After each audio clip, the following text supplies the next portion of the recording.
I sat there yesterday, so I know what it looks like. Good. So, what do you want to see here? Am I audible? Okay, good. Microsoft UX platform. You might wonder what's the title that is changed there. We thought initially we will see the design dev collaboration story, but we thought we have to talk something more than that above all of these things there. Before I start, how many of you have worked with Silverlight already? Some of you, good. And what you don't like about Silverlight? You're missing controls? Good, okay. Good. Just to keep up with the pace, that since you are back from lunch as well as the keynote, I'm just going to play a little video here so that people are all geared up. Now move the mic down. Sorry? Mic.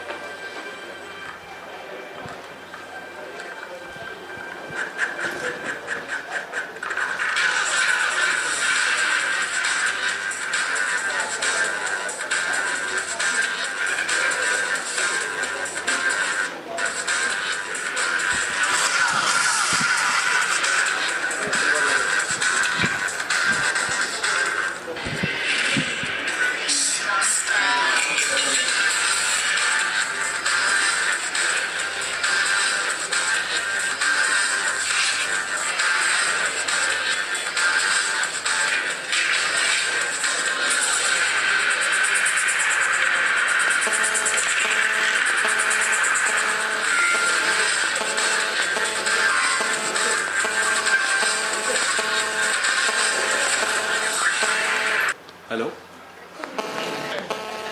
Good. I'm Harish, Ranganathan. I work as a web developer evangelist. I talk primarily on the web development technologies. But today there's going to be a different pitch here. I'm going to be the developer. And I have my friend Pandurang Naik who's going to play the designer role here. So before I start, I'm going to invite Pandurang Naik to the stage and ask him to play the designer role while I play the developer role. Okay. Good afternoon, everybody. My name is Pandurang. I'm also a developer evangelist by the job I do, but and we usually have another colleague of ours called Supreet Singh, who's kind of the designer evangelist. He's not here today for some personal reasons, so I'm playing that role of being a designer. So I'll be the fake designer today. Please think of me as a designer who knows design, though I'll not do a really good design job. Okay, so I'm playing the role of a designer, and Harish is playing the role of a developer, and we're trying to kind of look at a bunch of things. So to look at various things that we're going to talk about today, it's all going to be around this one topic called user experience. And we're going to be looking at user experience as the key thing that we want to use in all our applications, right? So we all understand why user experience is important. Before I get to the next slide, can people in the audience, just to also get this a little more interactive, tell me what you think user experience is? Doesn't have to be a full sentence, even a word is good. So, cool user interface, okay. Sorry? Making the user happy. Ease of adapting the application, or ease of working with the application. User experience is the product. That's one of those full motherhood statements, right? Intuitive, correct. User friendly. Sorry? Better responsiveness. So this is what we mostly get, right? So there is a lot of things that we heard from the audience, which is pretty beautiful. Strike an emotional chord with the user. It should be fun. It should also do good things. Some of the other things that we heard about was it should be responsive. The application should be good, etc. So just to start the conversation on what really is user experience, I'm just taking a few examples that are non-technology, non-software kind of things, right? So this is an example of taking a soup can and trying to open it. Now there is a right tool for it and there's a wrong tool for it, shown in this picture, right? You can use a knife to open a soup can. It does the job, but you might cut your fingers while you're doing that.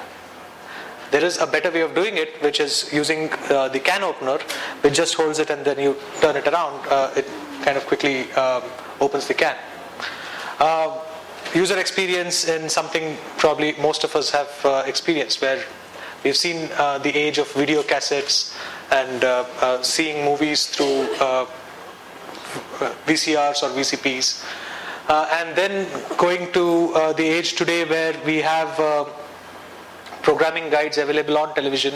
This is a picture of Windows Media Center, which you can hook onto your television through a PC and then get all your programming guide, all your television programs and all that shown there, so that you can just switch between various things. This is one of my favorite examples of user experience. This is a keyboard, a very innovative keyboard that has been designed I think in China, where they have this keyboard and then they have each of these keys. When you look at them very closely, they're not really printed. The characters are not printed on the keys. They're actually just lit up by a small backlit which shows the icon programmatically over there. So you can reprogram your keys to be anything you want, and then you could see see your entire keyboard layout change. So for example, here there's completely different characters, here there's completely different characters, and this is the standard QWERTY keyboard.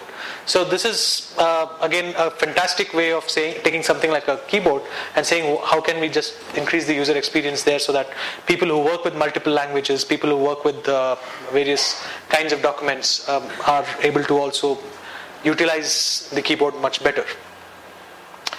This is another example of user experience and wine. So if you have a good bottle of wine and if you open it, usually an open bottle of wine has to be finished. Right? If you don't finish it and leave it, the wine is not going to be fresh and it destroys the taste. So this is so most wine bottle makers probably say, okay, open it, drink the whole bottle, right? So otherwise, don't plan to drink that day. This is a different way of doing the same thing. This is a box-based thing which comes with this airtight packet, and you open the tap and it only lets wine flow out. It does not let air come in into the packet. And the moment you leave the tap over here, you kind of have an airlock that kind of fits in, and so the wine remains fresh no matter how many times you've kind of taken glasses out of it. Another good example, this is actually a real life thing that happened at a pharmacy store named Target. This is a Target thing in the US.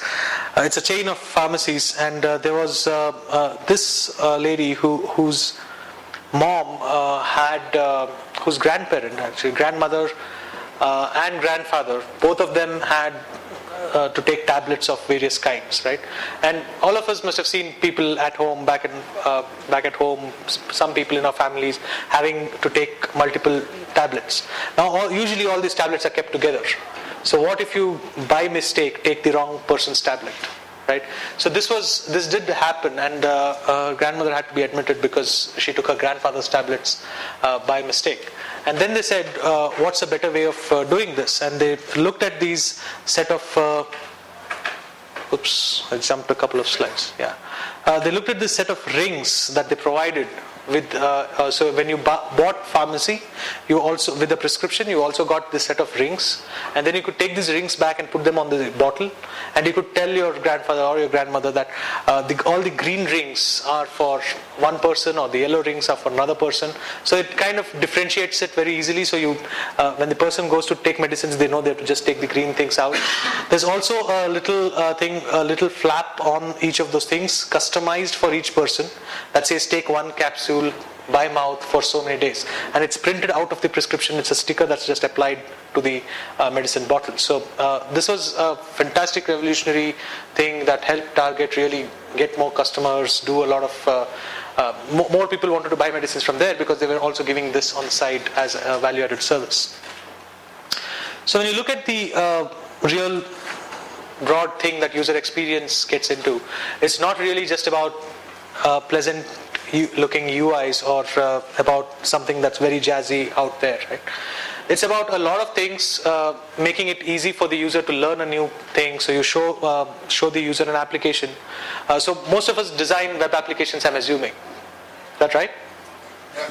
Yeah, so now you put a web application out there.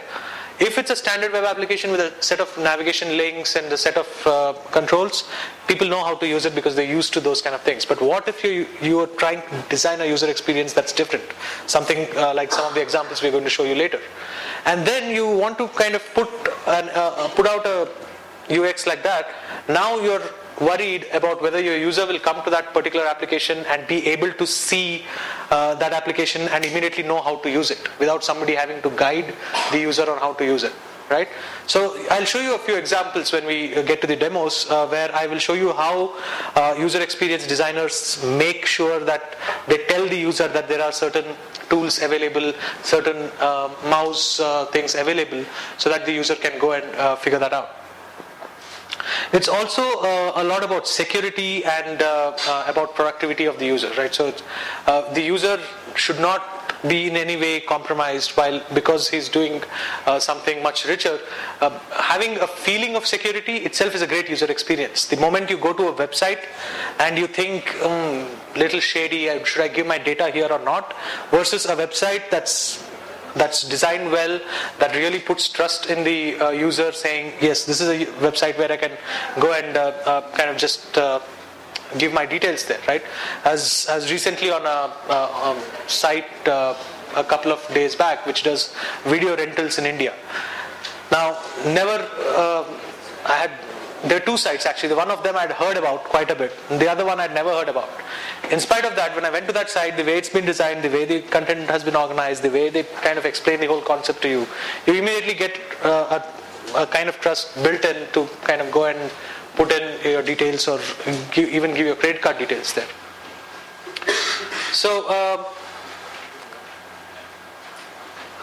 coming back to what we are here for, you saw a whole lot of examples that are non-technical on user experience. But how does all of this relate back to technology? Right? How does this relate back to what we are doing here? So we are really here to talk about what we call the Microsoft User Experience Platform. So there are a ton of investments that Microsoft has been making in user experience. These are a couple of screenshots of the top products that Microsoft has. The products that Microsoft is probably most known for, Windows and Office, right? And in both Windows and Office, in the latest versions of both of these, Windows Vista and Office 2007, you see that we've taken a lot of things and made a lot of investments in user experience. If you take Office 2007, Office is something where we've drastically changed the user experience. How many of you use Office 2007? Okay, great, a fair bit of you. So for those of you who are not using Office 2007, come out to the Microsoft booth. I can show you this in more detail. But everybody who's using Office 2007 already probably knows the entire ribbon UI and the way it works and the way it's easy to kind of quickly find various functions that you would earlier have to dig through multiple menus and tabs to do that. One of the reasons that was done was this whole research that went into it, where we saw that Word had more than 300 items, menu items, and it had more than 1,500 functions or something that you could do in Microsoft Word, the previous version of this, right, Office 2003. And then we said, we started asking people, doing surveys to find out what new features do you want in Word. We just did a survey saying what new features do you want in Word. Guess what the results of the survey was? 90% of the features that people asked for were features that were already there in Word 2003. Right? Just that people didn't know where to find them. Right? So that was one of the biggest drivers to say, okay, we have to make this easier. We did menus, we did side menus, we did all of these things, and people are still using only a small percentage of the features. We have to give a better way of doing it to users, and that's when we have added new features in Office 2007. But then a lot of the existing features are much more prominent, which also kind of contribute to a lot of more users using those features. So there are basically three parts that we generally talk about. So this is a slide I took from Ray Ozzie, who talked about this view of the world. He talks about two views of the world. One is the universal web, which is what most of us develop for, which is what we all write our applications for. We write our applications to run within the browser.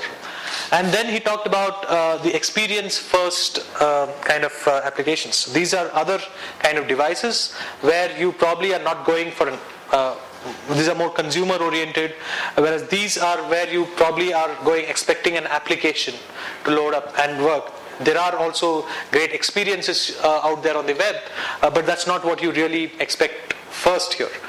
Here it's more about the first-hand experience thing, an Xbox or a Windows Mobile or even a media center PC which shows you television.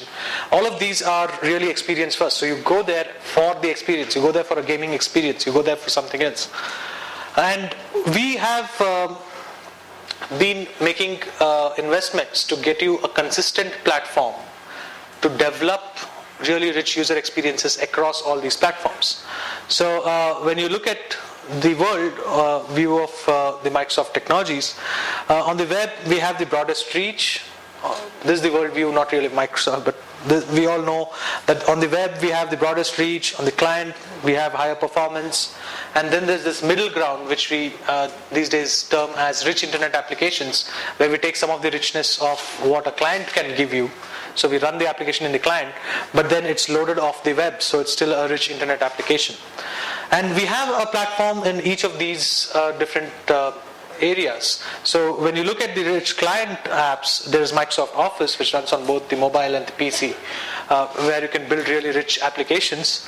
And then there is Windows Presentation Foundation, which is really a part of the .NET framework, really a huge presentation library given to you to build really rich experiences, three-dimensional, huge document layout supports, multimedia, and all of these kind of various rich desktop experiences that can be built on the client.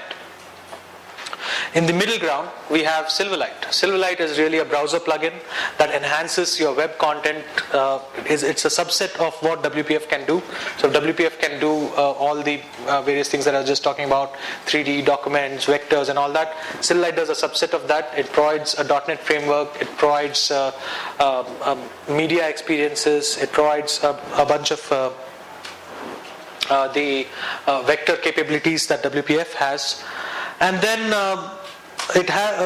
we have the web platform, which is IIS and ASP.NET, which is really the server platform that can build these large-scale applications for you and then deliver that. So today we are focused only on the client UX part of things. So we're going to talk a little about WPF, more like show you a demo of what a WPF application looks like, so that you have a feel of what a rich desktop application looks like. And then we'll get into Silverlight, and we'll also show you some development experiences around Silverlight. So that's the context setting that I had to do, and there are not too many slides from here, I promise. So get straight into the demos.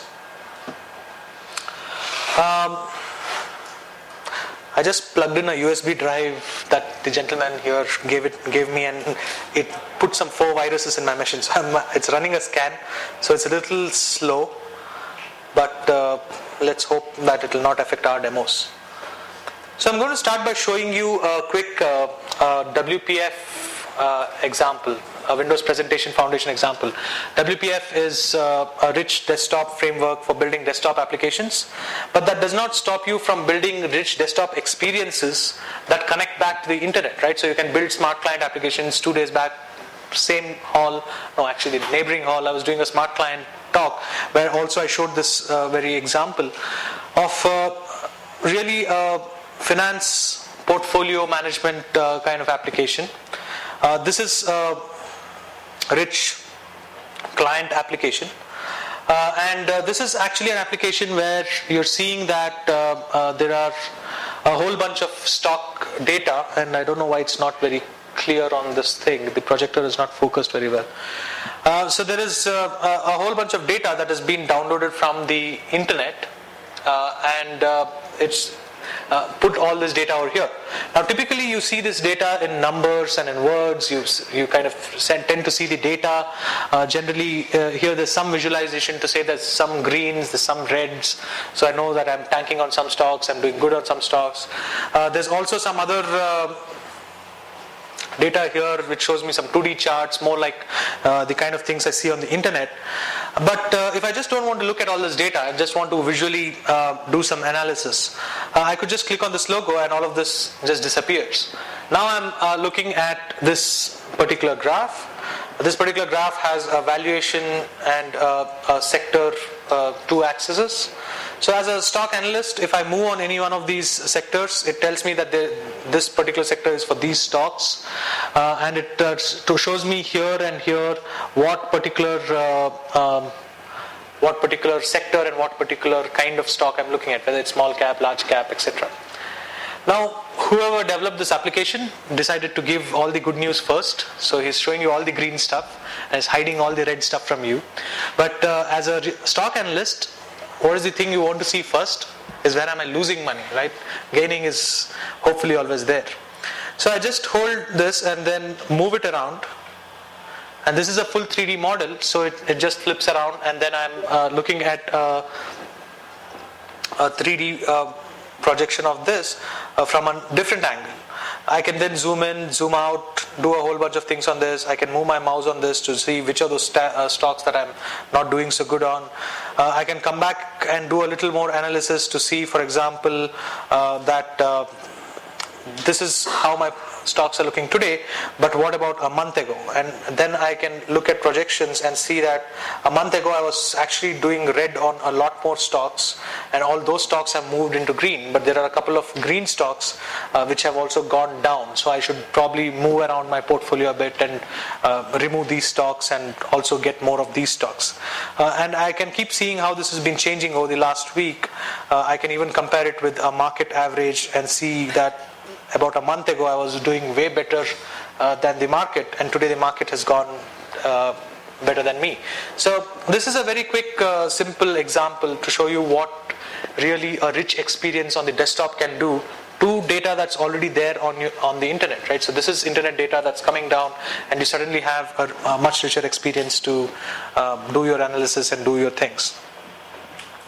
So I want to just shift gears a bit and get into, so we talked about WPF. I want to talk about Silverlight. Silverlight, so what you saw there was WPF, which is part of .NET Framework 3, runs on Windows XP, SP2 and Windows Vista.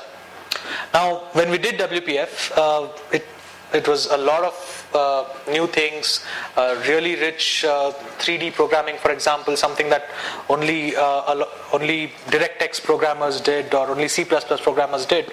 Now it was very easy to do those kind of things on the Windows platform.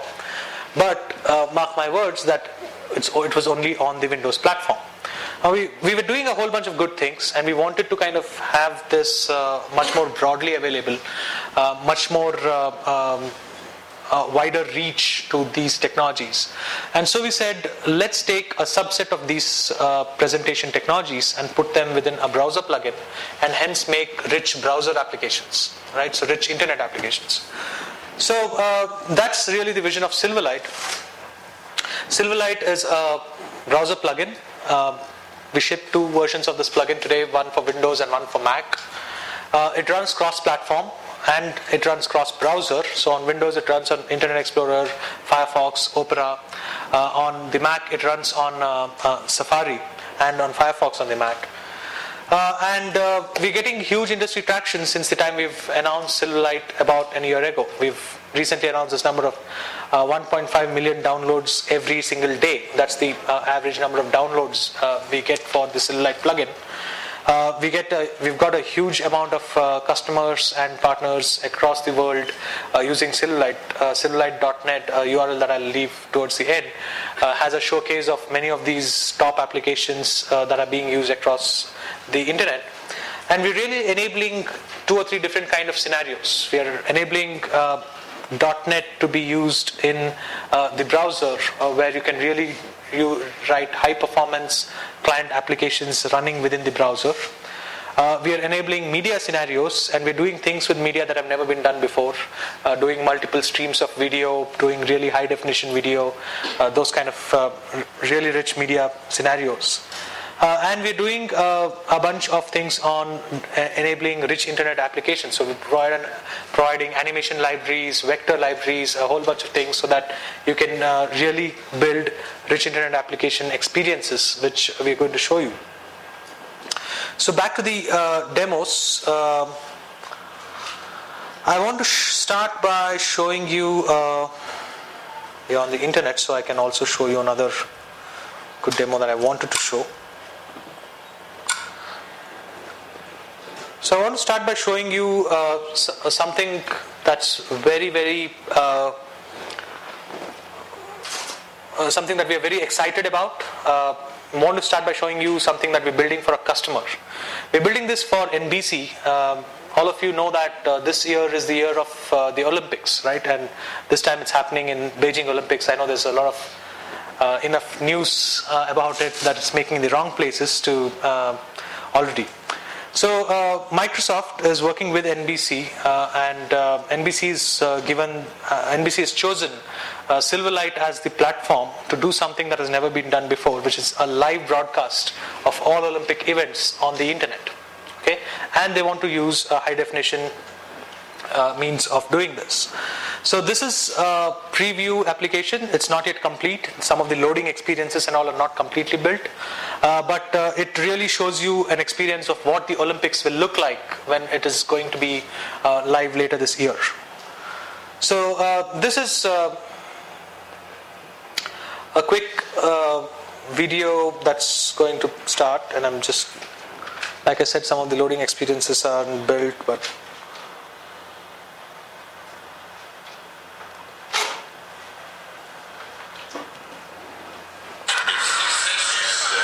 so like you see, there's a basketball game going on and in the Olympics, and you can, as a viewer, watch it live on the internet.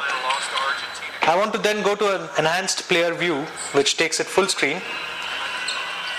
One of the user experience things I was mentioning, there were these things that came and disappeared. So I know that there's something there. And that was a good basket, but I was stalking and hence I missed that part. So I could go here, look at the expert commentary, and I can see that at 0022 there was that basket that happened. So I just want to click on that and just replay that. So this is a kind of replay feature that we are building on the Olympics application.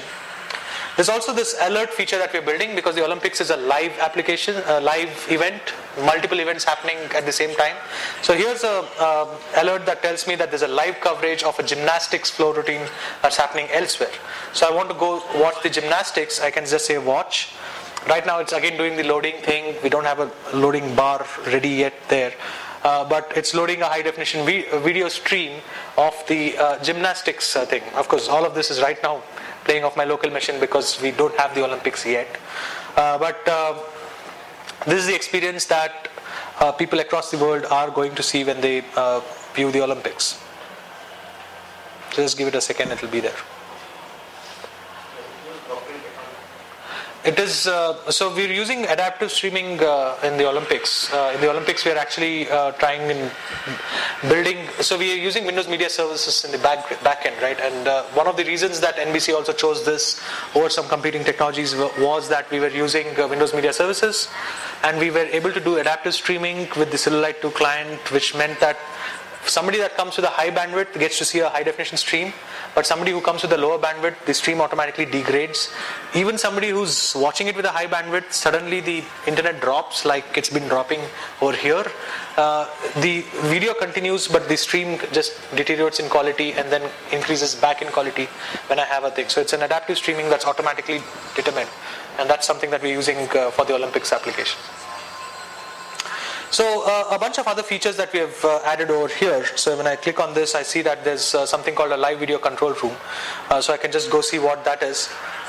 So this is really a place where you can almost look like a TV station and look at all the sports that are happening. Of course, all of these have not yet completely been built.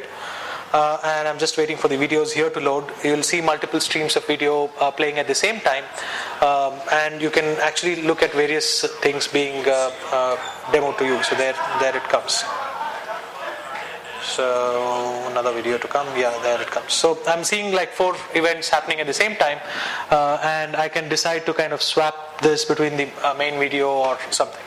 Now this is a nice interesting race that's going to start. Let me just see if I can show you something just before that starts. So this is another thing we're building, a tree structure of all the Olympic events. There's a baseball match over here, but I don't want to miss that race.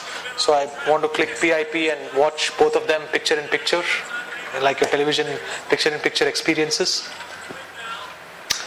And we're also adding some community features which says what are the most watched videos that other people are watching. So if you see that this is one of the most watched videos that I want to see, I can just click that. This is a bit of advertising that's coming in. So you're seeing that this is being sponsored by DirecTV. So there's a DirecTV ad that's playing right now.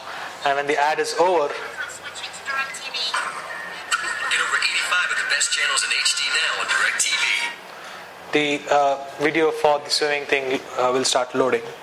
So this is a quick roundup of what we're building for the Olympics, and when the Olympics goes live later this year, you'll actually see this running on Silverlight and streamed hopefully across the world. There's still NBC, I think, is still working out broadcast rights and stuff on the internet.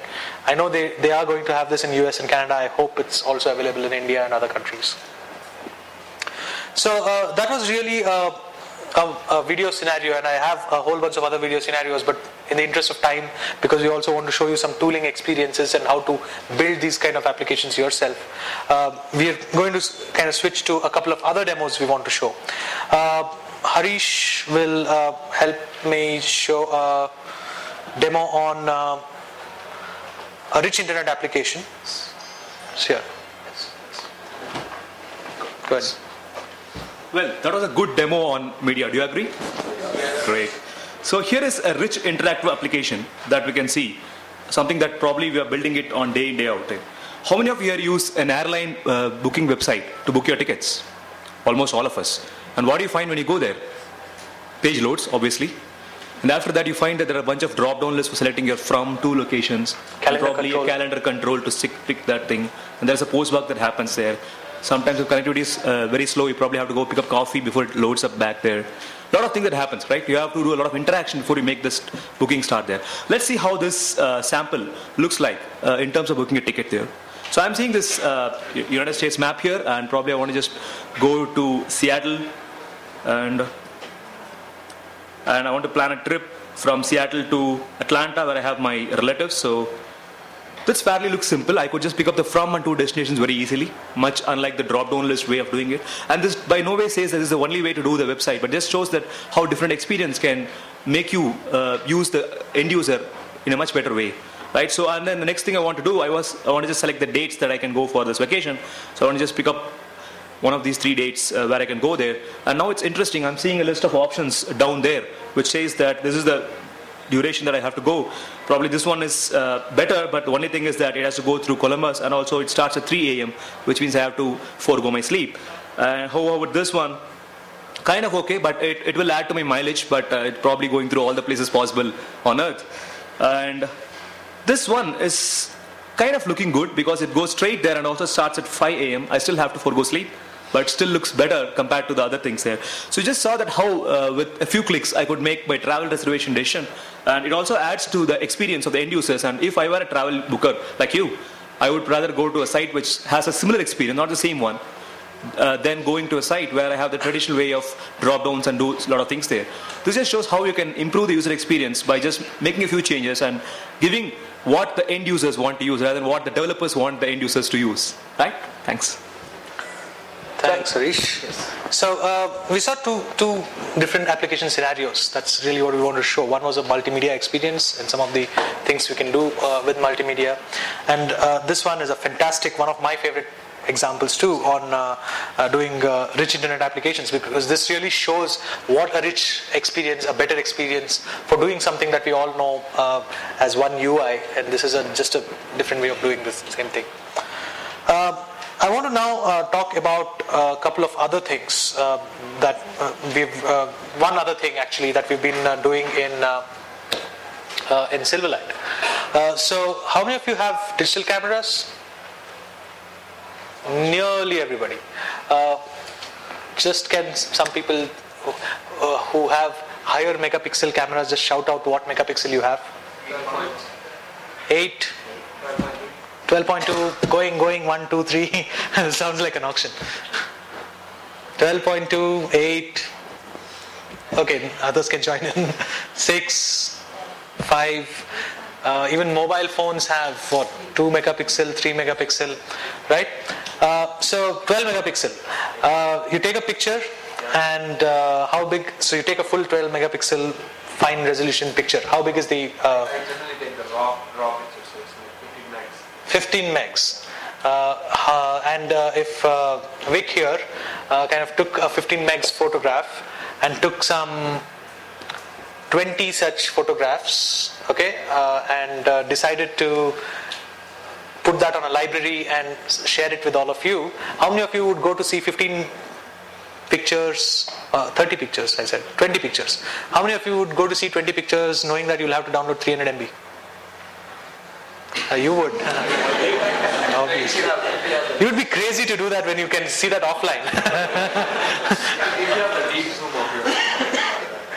Yeah, thanks.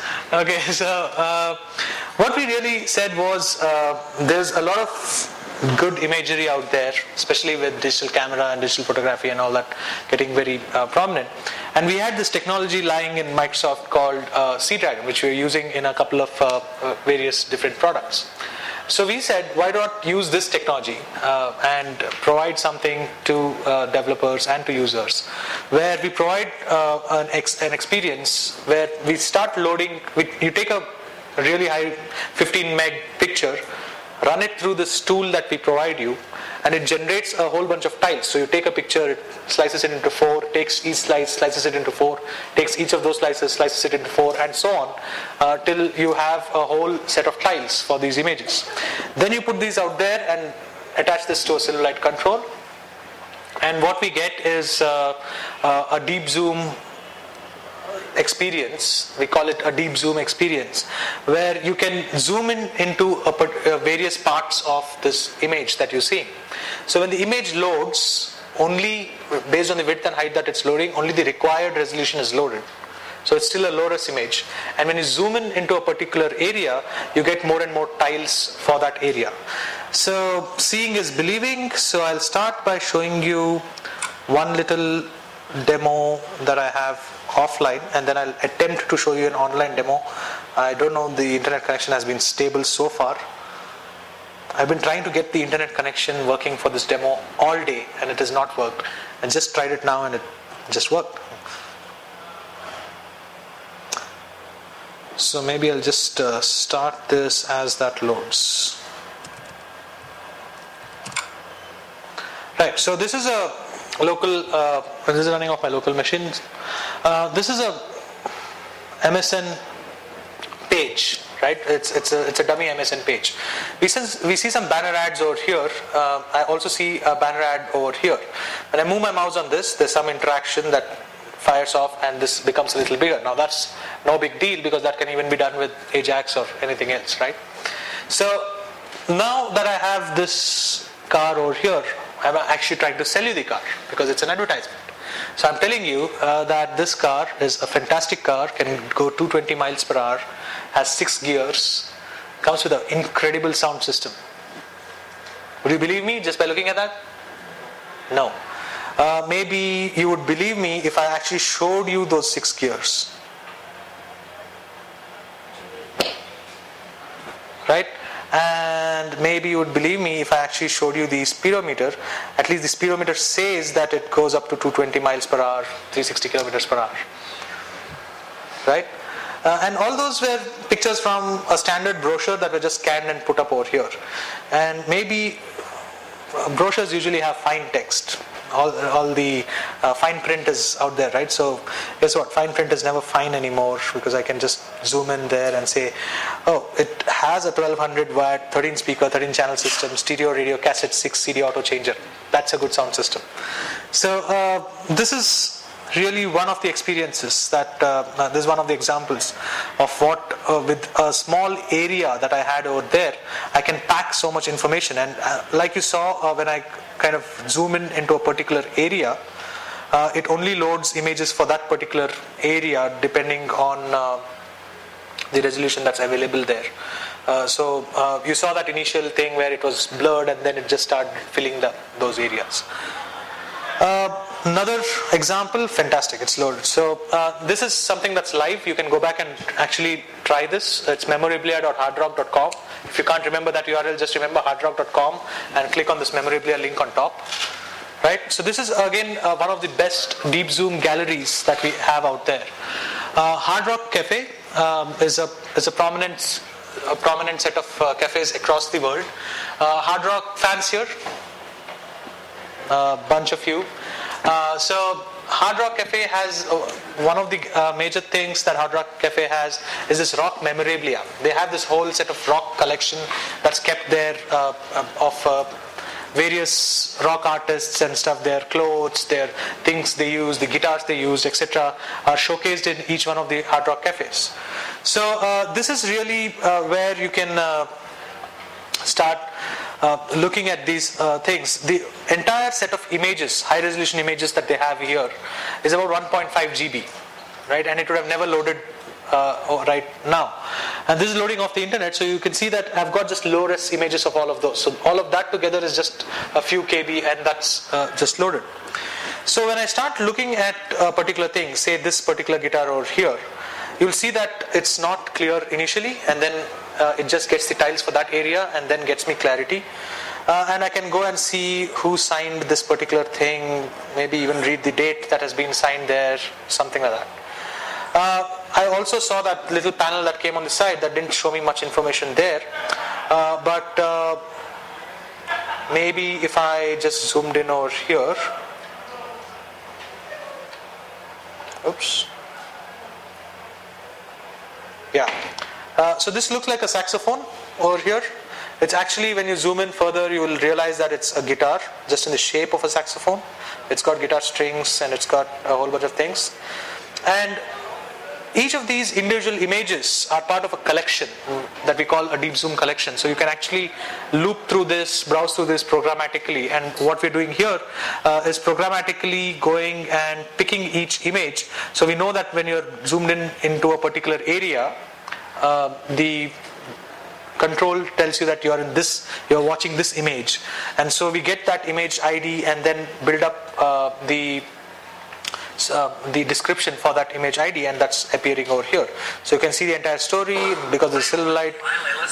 There's a bit of video integration into that thing. And if I were to zoom in over here, let me just hide this. Anybody recognize who this is?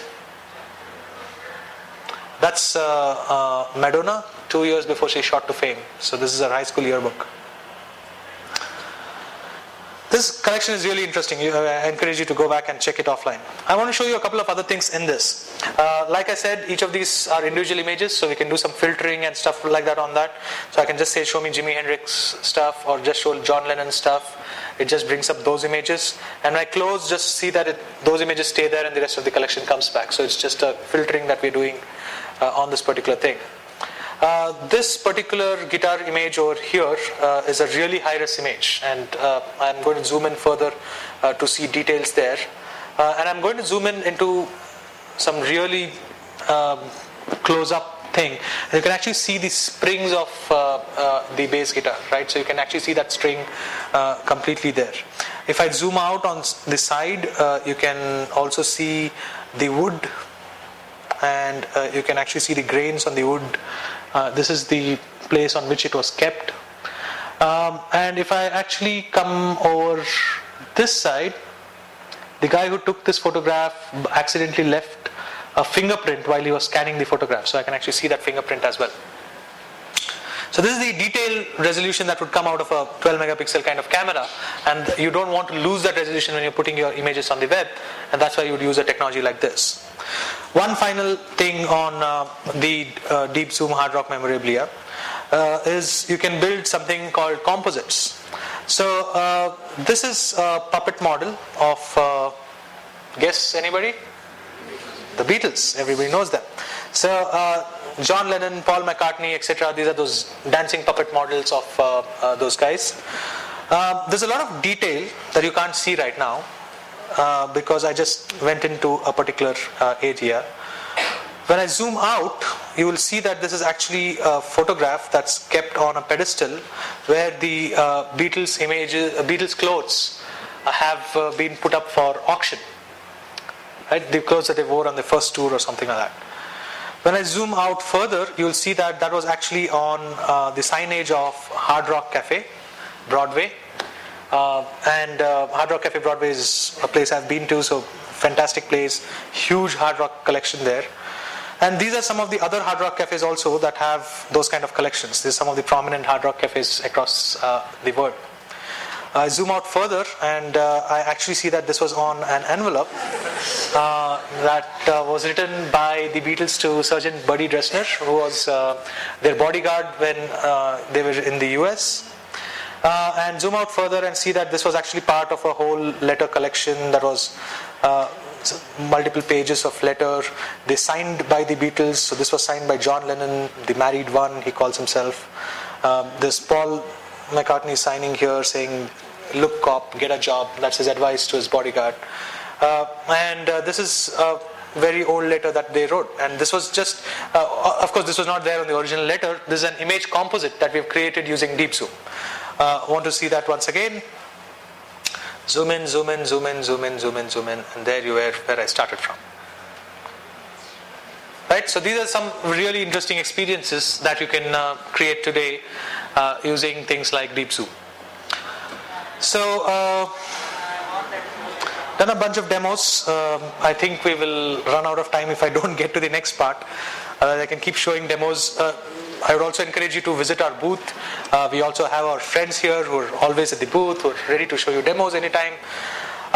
So, getting to the next part, there is really this, so it's very clear that to build these kind of experiences, you need two kinds of skill sets. Right? You need designers and you need developers. And today I'm playing the role of a designer, but you really need a real designer, not a fake designer like me. And you need developers like Harish and me to really build these kind of experiences. When we go through the design process of building these kind of applications, this is just an analogy to what happens. Say we want to design an egg. The designer probably starts by doing some specs, designing how it should be created, what the egg will look like, etc. Create some composites and tools that are existing today. Create some basic composites by just taking your specs and putting them there.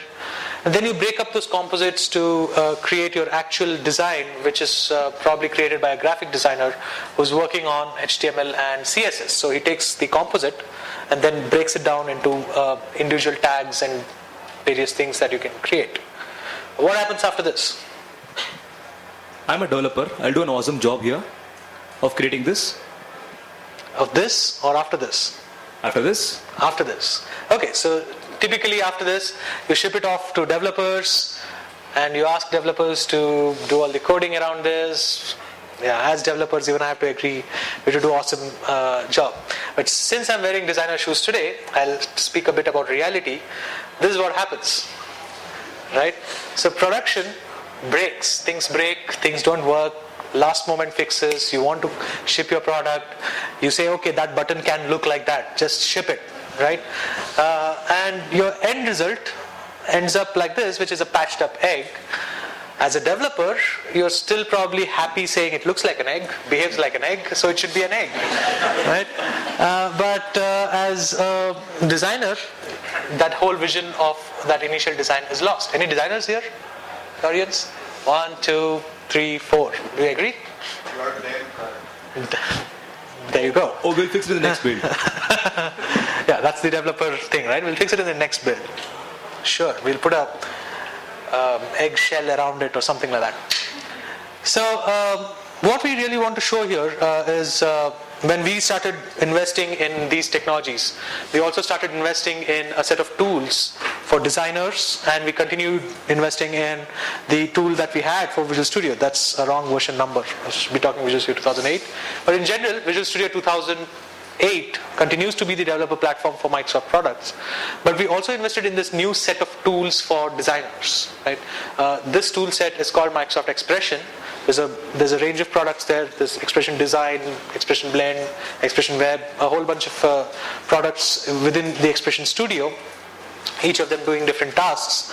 And the most important thing that we focused on was this centerpiece, that we should seamlessly be able to go back and forth in the design and development process. Right? So we need to really have design-developer collaboration. That's what we also titled our session to be.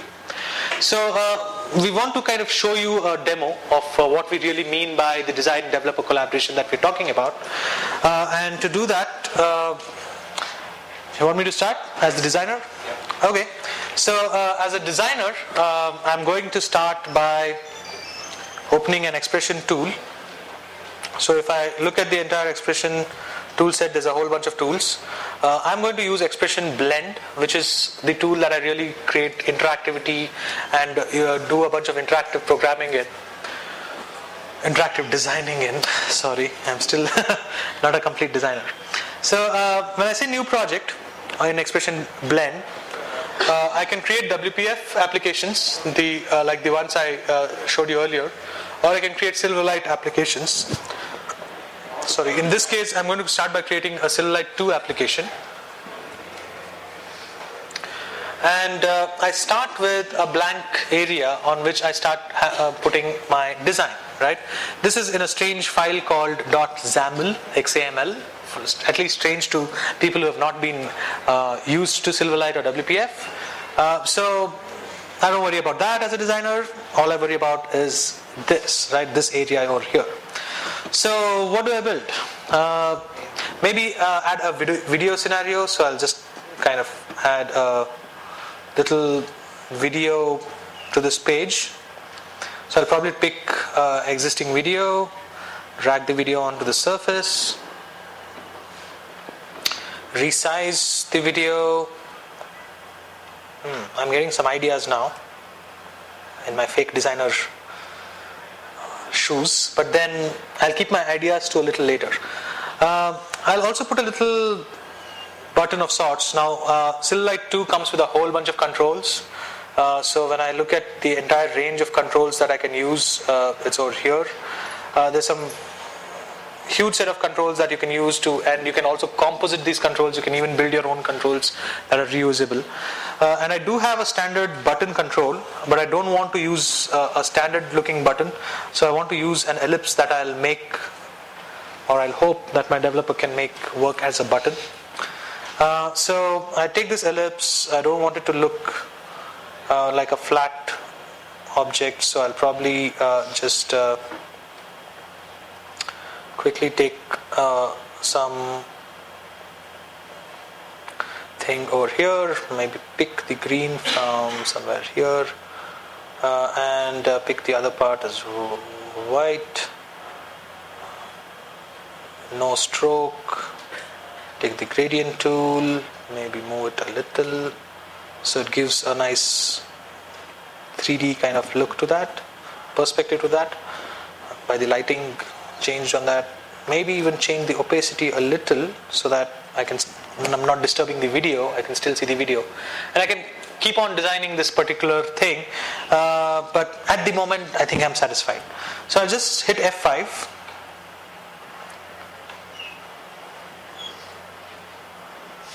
And it opens something called an ASP.NET Development Server. Ignore that if you're a designer, because developers are already probably familiar with this. This is more like a light web server that we use to host all your thing and then just show you the application. Something wrong. Just say F5 once again. I always get this problem where, thank God, the network is gone now, so it's probably trying to figure out where localhost is.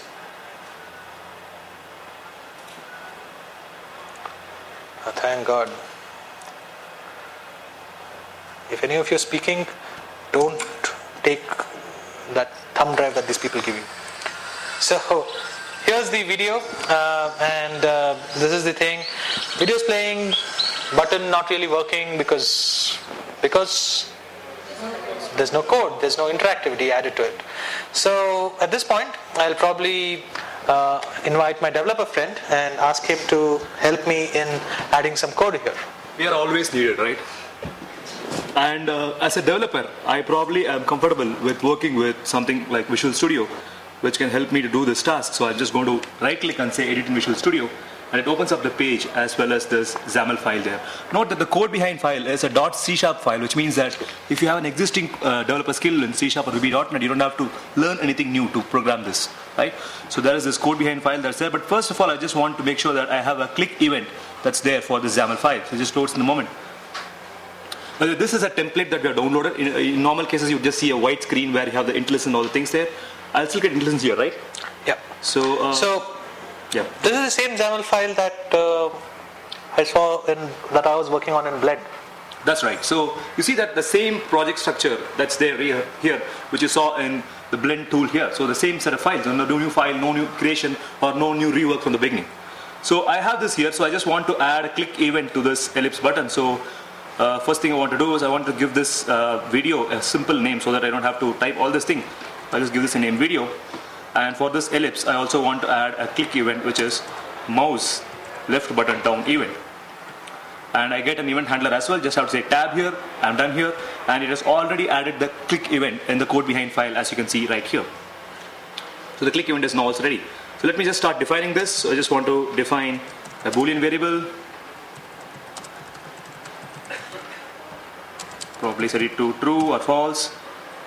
And then here is where I would write the logic for the click event there. And to do that, I can just check it. If it's playing, I say video dot, just a second. Just waiting. Save. It's not saved basically, that's it, yes. So video dot pass. So we just have to pass it. And else, pretty simple, I just have to play. So dot play. I just have to do one small step here because it will get into an infinite thing. So I just have to set it back to the either of the state. So I just have to say is playing equals not of is playing. Done. So when I now run this, let's see what happens. At this point, all designers in the room, please shut your eyes and close it. I don't want to see all the code, right? So it's running now. So when I click on this, it stops playing, and it further plays when I click on this. So I can keep doing this throughout the day. So this is done. But interesting, I think with XAML, I can also do designing myself, or probably with XAML code, I can do a design myself. Do you agree with me? Not entirely. Let me try. What do you have in mind? Let me try some kind of design here. So I just want to have a reflection of the same image that we saw there. So to do that, I'm going to add a media element. What is that? Rectangle. Rectangle. Okay, good. So I just have to use the fill of the rectangle. In normal cases, I could just use a solid brush for painting this stuff there. But in this case, I can also use a video brush. And the source for the same is the same video because I'm just going to do a kind of a reflection here. So how does this look? Equal to that. Yes. Can I run this now?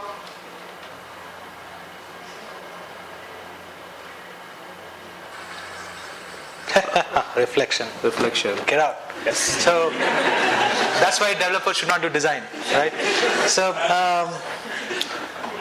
interestingly, that he tried to do something. I said, okay, let's see. So of course my video is now all broken. The egg thing happened, and now I need to figure out what's happening. So here's a rectangle that's already stretched itself because he didn't give it a width or a height. Yeah, why would developers bother to give it a width or a height? It's not my mistake. And that's hidden everything else behind it. So I'm now going to come and blend and actually try and do what the noble idea that he had behind what he was trying to do, and bring this down as a reflection Of course, the reflection should be inverted, so I'm going to invert it.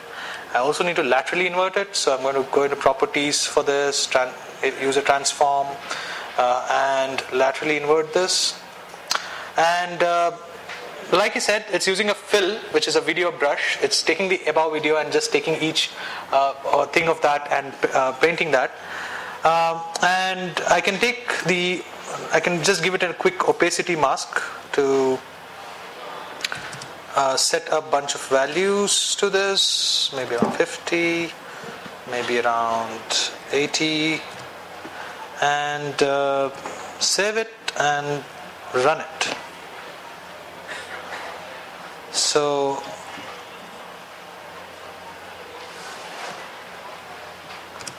my developer friend, was this what you're trying to do? Is what I'll ask him if this loads. Let me do something. I'll just save it here, go back to Visual Studio. It says the XAML has been modified in Blend. It's the same XAML file. So I bring it here and it's brought all the modifications. And I do an F5 over here. Was this what you're trying to achieve? Awesome. Yep. So we did a little quick reflection. You can do pause, play on that. That's the wiring that he added. Now remember that whatever things I did there was generating this XAML file. XAML is a extensible markup thing. It's a XML based syntax for describing all your UI, all your animations, all your stuff is described in XAML. And even in the designer interface, you could see the XAML and work on the XAML directly, right? So whatever you're creating there is also creating the XAML in the background. In case you don't have Blend, right? You can write XAML in Notepad, but it will be extremely difficult. That's the whole deal. So we saw a quick example of how we can keep going back and forth between design and development because we only take the XAML file. The XAML file is the only file that mostly designers work on. Developers probably use to just wire up events, etc. All the code is in a separate file, so the designers never have to touch the code file or do anything with the code file, and all the UI designing can be done in Blend, which means Visual Studio is just used to kind of look through the XAML and do a bunch of things. So this really is the UX platform when we talk about it. This is something that will bring Silverlight to your mobile phone. We announced this at Mix in Vegas. It's a conference that happens every year in Vegas. This time it happened around March first week, and we announced this at that time, where we not only announced Silverlight for devices being available on Windows Mobile, but we also announced a partnership with Nokia, where we will ship Silverlight on Symbian 60 phones. So you will actually have the cross-platform story back on mobile devices as well. Some links to learn more stuff. Go to silverlight.net, windowsclient.net. Microsoft.com/India/web is a local site that we maintain with a lot of resources, where you can go order yourself a resource kit with most of the software that you will need. And just back to the things. These are our email IDs and our blog IDs. If you need more information, feel free to get in touch with us. Just drop us emails. Just feel free. And that's about it. So yeah, we'll leave it at that weird looking slide. Thank you. Thanks for attending. Thank you so much.